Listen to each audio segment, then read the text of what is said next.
Welcome back to my channel, friends. My name is Avon and you are watching Avon for Next Kitchen. In today's video, I'll show you how to make the Cameroon Gateau. Gateau is made with flour and it's one of the street food back in Cameroon, and most people also make it at home. As you're watching the video, if you love the video, please don't forget to give me that amazing thumbs up, and you can share the video with friends, with family. Sharing is caring. So let's just get to the kitchen and we get started. And here are all the ingredients I will need to make our gateau. And in a large bowl, pour in 2 cups of warm milk. You can replace the milk with warm water. And you go ahead and add in a pinch of salt, about a 1/4 teaspoon. 2.5 tablespoons of yeast. I'm using quick rice yeast. A 1/4 cup of sugar. For the sugar, you can add more if you want it more sweet. And you go ahead, just give it a gentle mix to thoroughly combine. Go ahead and cover the mixture with a clean cloth and then set it aside for about 5 minutes. Meanwhile, go ahead and melt your butter.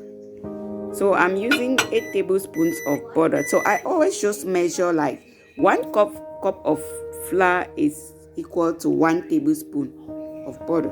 And 5 minutes later, this is how the mixture looks like. So the yeast, you see the way it foams? This kind of like assure us that we are on the right track. And now go ahead and transfer the mixture in a bigger bowl. At this point, I'll pour in the milk, sugar, yeast mixture, and then I go ahead and I add in nutmeg for flavor.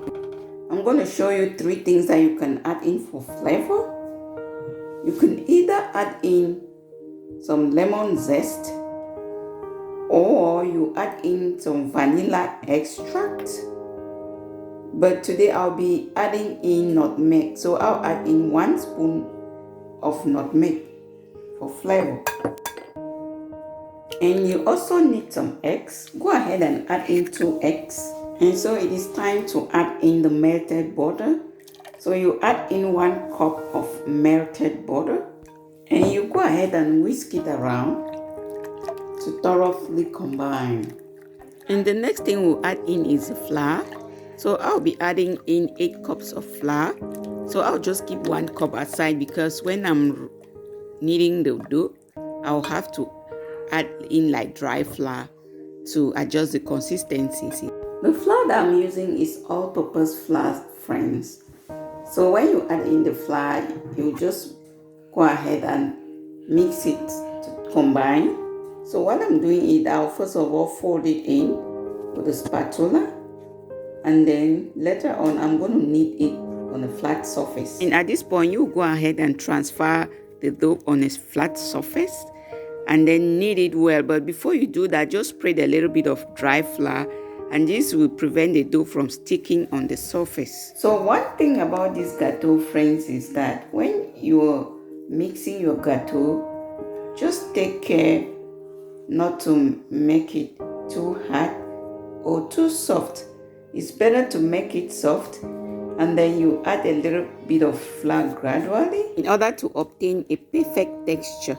So I'm actually transferring the dough on the surface in order to knead it. Continue to knead the dough until it will no more stick on the surface or on your palms, and then you are good to go. At this point, go ahead and transfer the dough into a large bowl or a different container. Cover it up, allow it to rest for about 1 hour. And 1 hour later, this is how the dough looks like. So our mixture is perfect, and you see it has doubled in size. So just go ahead and punch it a little bit so that the gas will escape. You just go ahead and knead the dough again a little bit. So just spread a little bit of flour on the surface.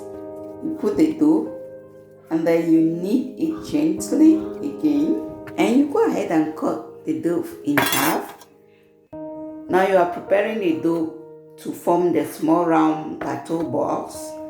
So what you are going to do is you just keep cutting it and separating it in half until you have like a small chunk of dough that you will round into the gâteau ball. So you just round it following the size that you want. You might round it into big sizes or into smaller ones. It just all depends on what you want at that particular time. So you just separate it, keep cutting it in half until you get what you want. And friends, this is how you will form your gâteau balls. Just go ahead and tuck it inside. Keep tucking it in over and over and over again until you have your desired gâteau ball. So you go ahead and do the same thing with the remaining dough. You round your gâteau balls and then you set it aside, and take note that after you round them, you just allow them for about 5 minutes. Then you start frying, because when you allow it, it still rise. So when you round it, put it aside again for about 5 minutes. Then go ahead and fry. But if you want, you can just round it and then you continue to fry. So I'm done rounding up the gâteau balls. I'll just go ahead and cover it up for about 5 minutes before I start frying. But if you want, you can just go ahead and start frying immediately.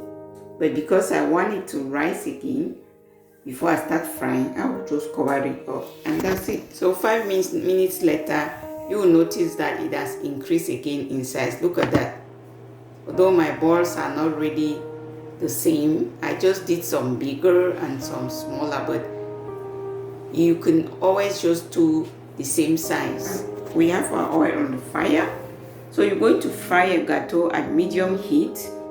If the oil is too hot, it's going to spoil your gâteau. So it's just going to burn the gâteau on the outside, and the inside will just be still raw. So fry your gâteau at medium heat. And at any point you notice that the oil is too hot, go ahead and reduce the heat. So the gâteau is supposed to float. If it's not floating, then the gâteau is not going to be good. If you are enjoying the video, please give it a thumbs up. I would really appreciate that. So go ahead and fry your gâteau. Make sure that you turn the side regularly. You will not want it to get burnt on one side.